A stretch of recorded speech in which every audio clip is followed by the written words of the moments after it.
People say we are founded on slavery. This is rubbish. It's not true. In the United States Constitution, 20 years after the ratification, it put a sunset clause saying that the importation of new slaves into the United States will not be allowed. Thomas Jefferson, the third American president, being a slave owner himself in 1807, had a real big moment.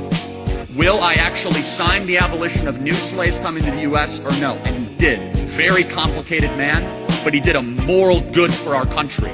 And we do a disservice to our young people not to communicate people that were wrestling with the times and did something good for humanity. Yet we're taking down statues of Thomas Jefferson. University of Virginia is trying to abolish him from their entire history. That man was a hero for our country. The question should never be whether or not a civilization had slavery. The question should be, did you get rid of it and why?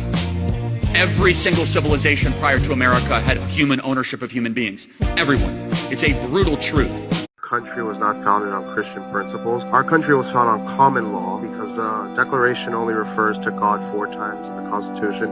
It doesn't refer to God at all. Remember that we were a collection of states and colonies, and you need to read the state constitutions before anything else. 9 out of 13 of the original states required you to be a Bible-believing Christian to serve in government at the time of the founding. Almost every single one of the original state constitutions, Pennsylvania included, they had, I profess Lord and Jesus Christ as my Lord and Savior in the original state constitutions. Secondly, 55 out of 56 of the original signers of the Declaration were Bible-believing, church-attending Christians. Common law is an outgrowth of the scriptures. So let's go to 3 principles of common law: presumption of innocence, due process, and jury of your peers. All 3 are biblical principles. So, and all wrapped into the ultimate biblical principle that you shall not favor justice if you are rich or poor, which is in Leviticus 19, which is incorporated also in the New Testament ideal. Neither slave nor Greek nor Jew, you are all one in Jesus Christ, which is the idea of human equality. But more importantly than that, they say that God was only mentioned 4 times in the Declaration of Independence. So where does the word democracy appear in the Constitution? Its definition appears in the Constitution. But the word does not. Why does that matter? Well, as I say, it's a semantic argument. So therefore, in the Federalist Papers, which I'm guessing you are familiar with, right? Madison, Hamilton, and Jay wrote it as an explainer of the Constitution. When was democracy mentioned, and how was it presented? It's mentioned in our Constitution. Okay, well, it's not, though. The word is not. So what you're talking about is representative government, which of course we have. However, democracy is something completely different. Democracy, as was talked about in the Federalist Papers, was talked very negatively. Our own founders spoke negatively about democracy in our Federalist Papers. The authors of the Constitution went negative. You might say, but Charlie, we have elections. Of course we do. So what is the difference between democracy and a constitutional republic? There are big differences. Did you know that one of the first acts of Congress was taxpayer-funded Bible printing and distribution? Did you know that there were church services held in the Supreme Court building as late as the Jackson presidency in the 1820s? But going back to this idea of separation of church and state, and again, I could riff on this ad nauseum because it's just so ridiculous, right? Is that it's not constitutional because you go a layer deeper. People that even say that, do you believe in separation of morality and state? Nobody does. So all laws are a reflection of morality, and all morality comes from somewhere. There is no such thing as neutral morality.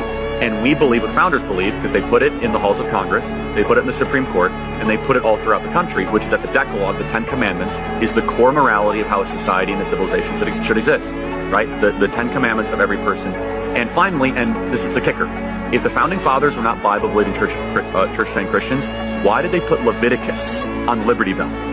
Not John, not Psalms, not Proverbs, not Genesis, Leviticus. When people argue, well, yeah, but they believed in separation of church and state. No, they believed that the government shouldn't run the church, but they didn't believe we should secularize our government because the very premise of our government was built on the idea that there's a God, that our rights come from God, and government's main purpose is to protect the rights that God gave us. And at Wall Builders, we have over 100,000 original documents from early American history. So we actually own hundreds and hundreds and hundreds of the original printed prayer proclamations from the Founding Fathers. So from John Hancock and Sam Adams and John Adams and George Washington, even Jefferson and Madison.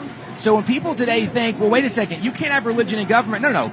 The government can't dictate and control religion, but we never imagined, the Founding Fathers never imagined that we would come to the place that you reject God, because if they rejected God, there are no God-given rights. The premise of our nation was that there is a God and our rights come from Him. And so this faith connection is central to who we were as a nation.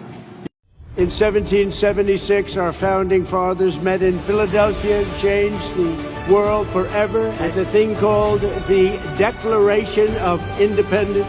Tonight, as we stand on the edge of our 250th year of independence, I am thrilled to declare that America is back. Our country is strong again, our country is wealthy again, and our country is safe again. America is once again a nation of self-respect, dignity, and pride. This is our heritage, this is our history, and this is the destiny of America to be the greatest, most incredible country ever to grace the earth. America's the greatest country in the history of the world, period. And here's why. America's the only country in the history of the world to be founded on an idea that government should not be at the center of our lives, but that people should be at the center of our lives. See, what makes America exceptional, it's not that we have the biggest companies or the coolest movies or the most popular songs. But America's an idea. It's an idea that you can come here with nothing and become anything.